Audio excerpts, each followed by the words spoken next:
지방의료원이 적자를 기록하며 경영난을 겪고 있습니다. 특히 속초의료원은 5억 원, 강릉의료원도 1억 원이 넘는 임금이 체불됐는데 대책 마련이 시급한 실정입니다. 100억 원대 투자 사기를 저지른 일당들이 경찰에 붙잡혔습니다. 이들은 지인들을 해외로 유인해 범죄 조직에 강제로 가입시켜 범죄 행위를 강요한 것으로 드러났습니다. 음주운전을 하다 적발된 현직 강원특별자치도 의원에 대해 경찰이 약식 기소했습니다. 해당 의원은 지난달 10일 밤 10시쯤 원주시 단고동의 한 음식점에서 자택까지 1km가량을 음주운전한 혐의입니다. 강원특별자치도 직원을 대상으로 한 조직문화 진단 결과 긍정적인 답변이 전년 대비 20%포인트 상승했습니다.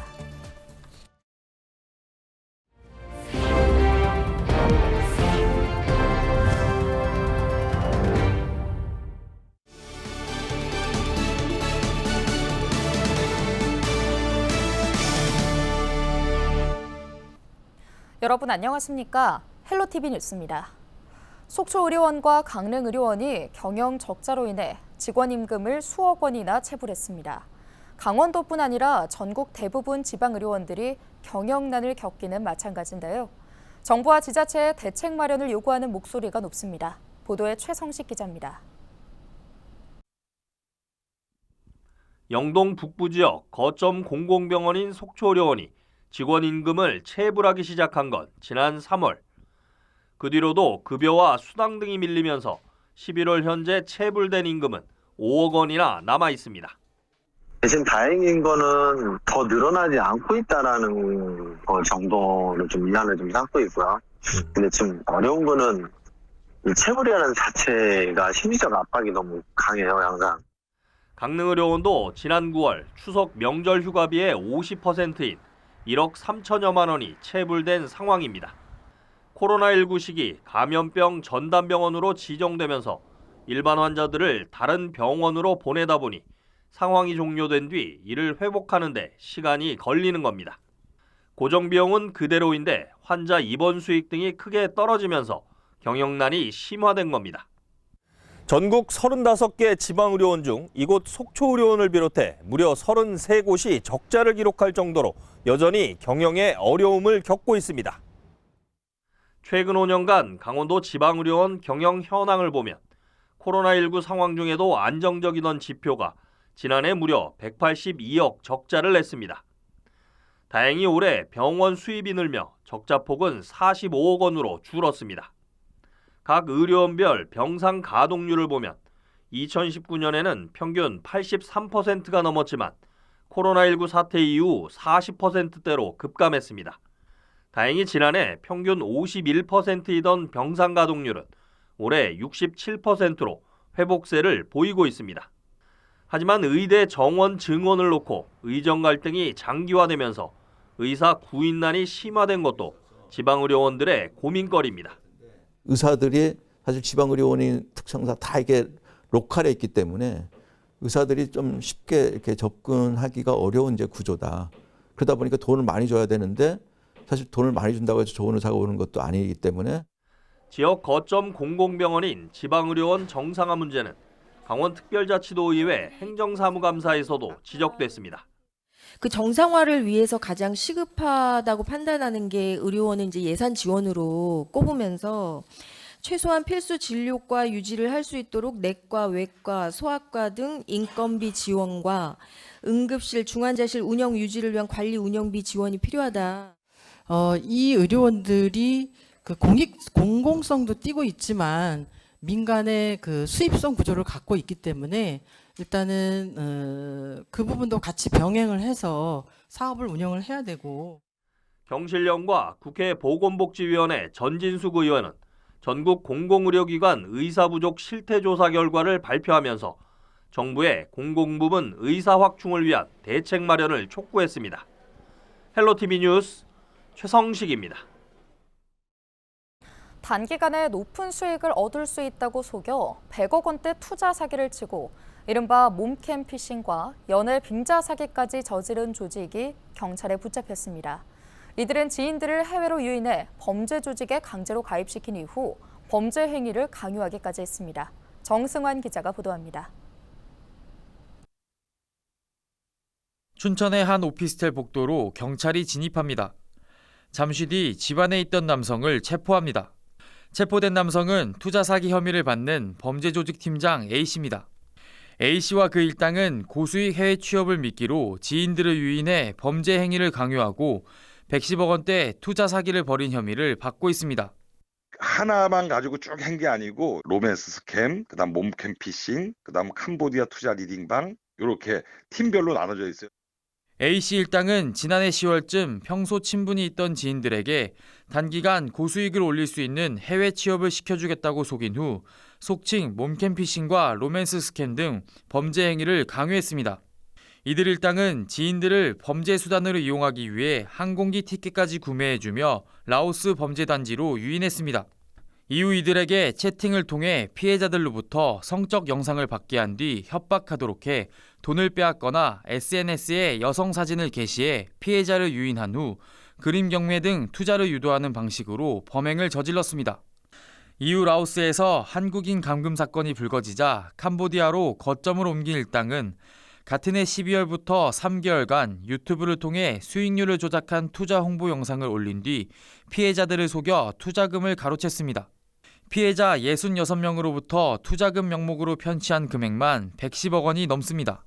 이들은 범죄 수단으로 이용됐던 피해자의 신고로 덜미를 잡혔습니다.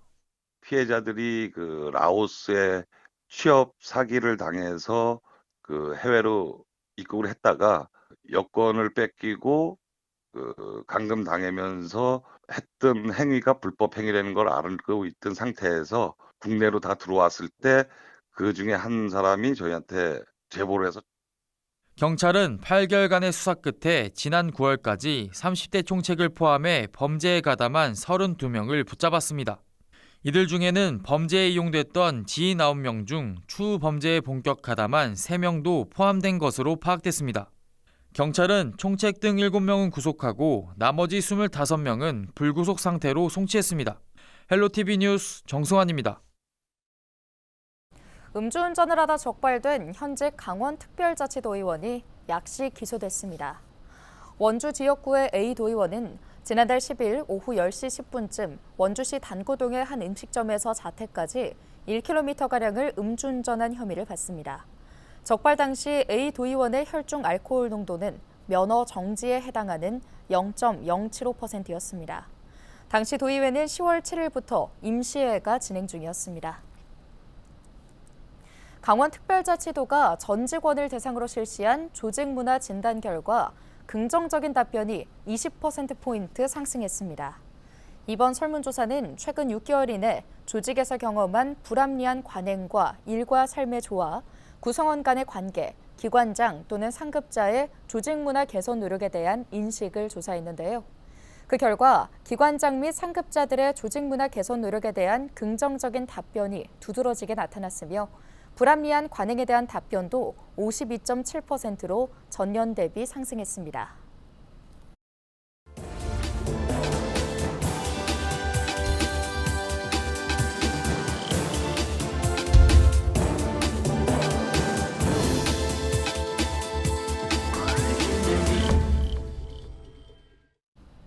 케이블 TV 공동기획 지역을 살려라 시간입니다. 한때 도심의 중심지였지만 신도시 개발과 인구 감소 등으로 쇠락의 길을 걷는 곳이 많은데요. 개항의 역사를 간직한 인천 중구도 대표적인 사례 중 한 곳인데 올해 이곳에 머물며 구석구석 돌아보는 체류형 관광이 주목받고 있습니다. 여행객과 지역사를 잇는 색다른 체험으로 원도심에 새로운 활력을 불어넣고 있습니다. SK 브로드밴드 김지영 기자의 보도입니다. 한적한 골목길에 자리 잡은 주택. 1930년대 지어진 목조 건물이 현대식 게스트하우스로 재탄생했습니다. 안으로 들어가자 안락한 분위기의 거실이 방문객을 맞이합니다. 옛 나무 골격을 최대한 살려 고즈넉하면서도 이용자 편의를 고려한 실용적 요소까지 두루 갖췄습니다. 100년 넘은 건물이고 되게 오랫동안 빈집으로 방치되어 있었던 걸로 알고 있어요. 그래서 위에 있는 나무들을 보존하면서 리모델링 하는 게 굉장히 2박 3일간 머물며 인천 계양장 일대를 체험할 수 있는 계양장 오디너리 타운 프로그램. 이곳에 거주하는 이웃과의 만남을 통해 지역 문화를 알아가고 즐길 수 있는 연결고리가 되고 있습니다. 다른 곳에서 볼 수 없는 색다른 여행으로 당초 목표했던 참여 인원수도 이미 넘어섰습니다. 오디너리 타운이 평범한이라는 뜻이잖아요. 근데 여기는 그런 한국 사회에서 규정한 평범한과는 좀 다른 삶을 사시는 분들이 많은 동네예요. 그래서 그런 분들과 만나면서 그분들이 왜 이 동인천에 이주했는지 이런 머무는 동네로서의 동인천의 매력을 좀 보여주고자. 특히 이 여행 상품은 지역 상권과 연계한 프로그램도 포함되어 있어 지역 상인들의 만족도도 높습니다. 관광객이 지역에 머무는 시간이 늘어나는 만큼 지역 경제 활성화에도 보탬이 됐다는 평가입니다. 사실 이제 제가 홍보할 수 있는 방법은 제가 이용하는 인스타그램 하나뿐이거든요. 근데 저를 바라보고 오시는 분들은 그렇게 많지 않았어요. 근데 이번 프로그램을 통해서 젊은 분들이 저를 찾아주고 저뿐이 아니라 다른 분들도 지금 체류형 관광을 이렇게 하면서 많이 좋아지지 않았을까, 성장을. 여행객과 지역 사회를 이어주는 체류형 관광 상품이 원도심에 새로운 활력을 불어넣고 있습니다. BTV 뉴스 김지영입니다.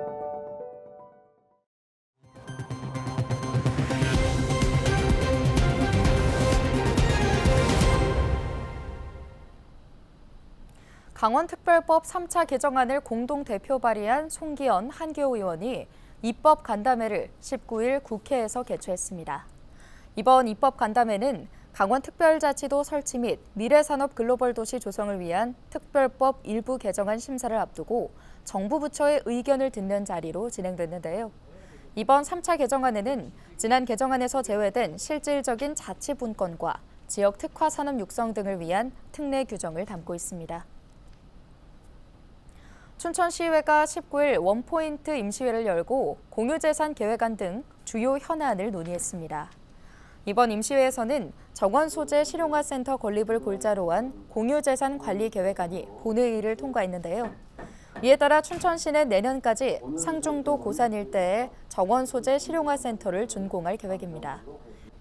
또 이날 시의회 기획행정위원회는 세계 태권도 연맹 본부 조성 부지에 대한 공유재산 계획안에 대해서는 다음 달 열리는 정례회에서 심의할 계획이라고 밝혔습니다. 1년간의 산학협력 성과를 엿볼 수 있는 2024 한림성심 산학협력 엑스포가 오는 21일까지 한림성심대 학교에서 열립니다.